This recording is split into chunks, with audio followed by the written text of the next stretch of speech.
coming to a singing for my family was one of the big events of the year. You know, everybody had to have a new dress. Everybody had to get ready to go to the all-day singing and dinner on the ground. And we did have a picnic table. We now have a fellowship hall where we have most of the serve the food.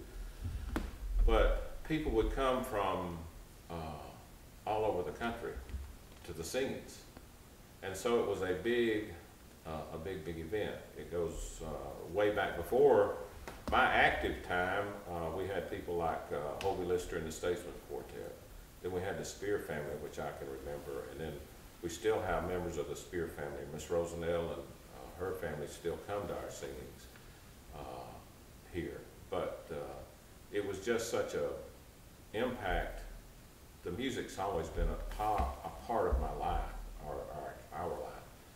But to have that and have an opportunity to continue that, as some of the others were, like me now, getting older, they were passing it on, and I ended up being chairman, if you will, of the singing for about, probably the last 30 years here at Stedman.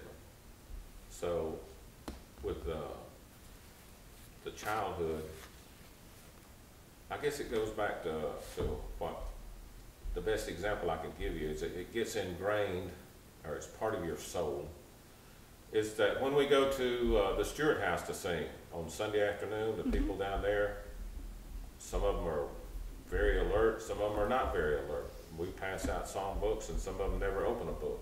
But once you start singing the old songs, is what we do. We sing the Rock of Ages and Amazing Grace, Precious Memories, and those people will sing every word with us. Never look at a book.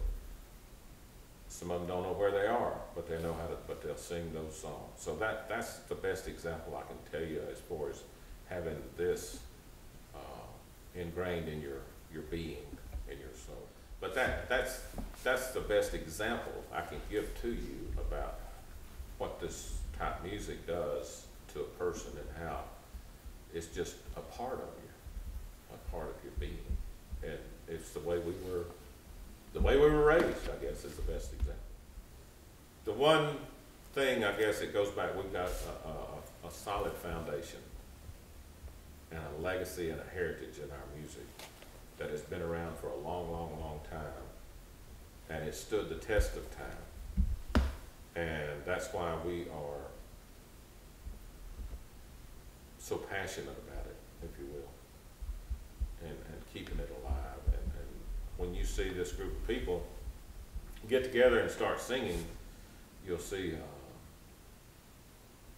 what I'm talking about. You have to experience it. Once you experience it, and you get a group of people singing and know what they're singing and know how to sing, and the musicians that we have, it's just a very uplifting, powerful, powerful music.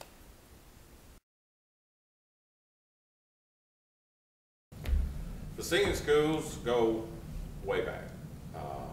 Mr. Higgins, Mr. Lee Higgins, had taught schools here in the county back in the 30s. We have a photograph of a singing school here at Stedman back in like 37 or 38 that he taught, and 5 of those people are still living and active. Some of them are active in our church, but that's how far back that goes. Every summer you would have an opportunity to attend a singing school put on by some of our local people. The thought process for that is what led to the Haralson County School of Gospel Music. Several years ago, we'll have our 6th school starting this March the 5th, 2012. And that was a school that was inspired, I guess, from a friend announced he was having a singing school, and we just got together and a group of people put together a school, 2-week school. We recruited Mr. Charles Toller from Tennessee. Our goal was to have a singing school, a 2-week school. It had to be free, so no one could say, well, I can't attend, I can't afford to go. And it had to be local, so we're having it at Bethel Baptist Church over in Bremen. And the other criteria, we said we want to give it 5 years and try to build it up to 100 students. And the very first school, we registered over 180 people in our school, averaged about 120 per night. Our last 2011 school, we registered 115 to 120 people, averaged over 100 people every night for 2 weeks. And the beautiful part about the whole thing is, it's just, we had over 40 churches and 8 different denominations at this last year's school. So it's not just a special group of Baptist or Methodist or what have you. We have had a tremendous response to our people that are yearning or starved or hungry to learn to read, sing, and direct the gospel music. Shaped note, I should say, not Sacred Heart, but our 7-note, shaped note music. And the more you come to school, the more you learn. We can get, Mr. Toller can get very technical, and what we try to do is the basics in our schools, just the basics out of the rudiment. But you'll find that we've had several people. One lady retired, moved back home, and last year she came to our school and she went on to the Leoma School in Tennessee, which is a 1-week school. But a lot of our folks that have been to our school, they'll go to the 2-week schools, which teach theory, you know, how to write a song, and they'll actually have classes there that write songs that are published in the book. So that's a very, very comprehensive schools that have the very deep curriculum, or if you will, and they teach them. So the people that have the desire, if you read one of our brochures, our goal is to teach anyone who has the desire to read, sing, and direct gospel music. And we have a lot of people that have that desire. And people will be there for 2 years and they'll say, I get it, you know, it's finally clicked. And they're, it's just a wonderful experience to see people, you know, grow, if you will. And if they come to one school, they come to every school. They don't want to miss it. They just love being there, and they learn something every year.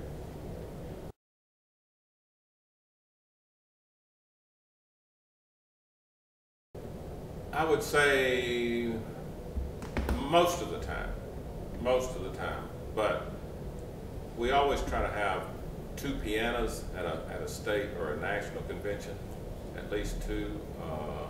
The organ is a part of it if we have one available. Some of the bigger churches with their organs are not compatible with our music. In other words, it's just hard for the huge pipe organs or whatever you to work. But we usually, if we can have a smaller organ that we can, I guess you say, manipulate the sound and the controls, then it's we usually have at least 2 pianos and an organ, or mostly 2 pianos at least. That's pretty much all we want. Okay, this is a singing convention. To me, is to hear the voice in harmony, in 4-part harmony. We love to sing 4-part harmony. And the key here is that we all love to sing, and we love to listen to the 4-part harmony. It's not that we don't like to go to a concert and listen to a quartet or something like that we listen to on the radio, but the difference between going to a concert to hear someone else sing and a convention like ours is that people come to sing, and they love to sing. It's a great outlet. So you'll find a lot of times you'll hear, especially at our hymn book singing that we have here every year, there'll be several times people will say a cappella, will sing without the music. And in a church with acoustics like this, it's beautiful. It's really beautiful. If you can imagine 200 people singing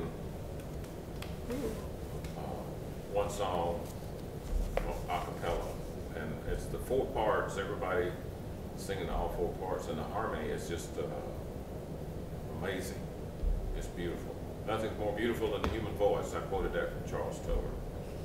So the instruments are to accompany the singing, okay? They're not to be the main thing.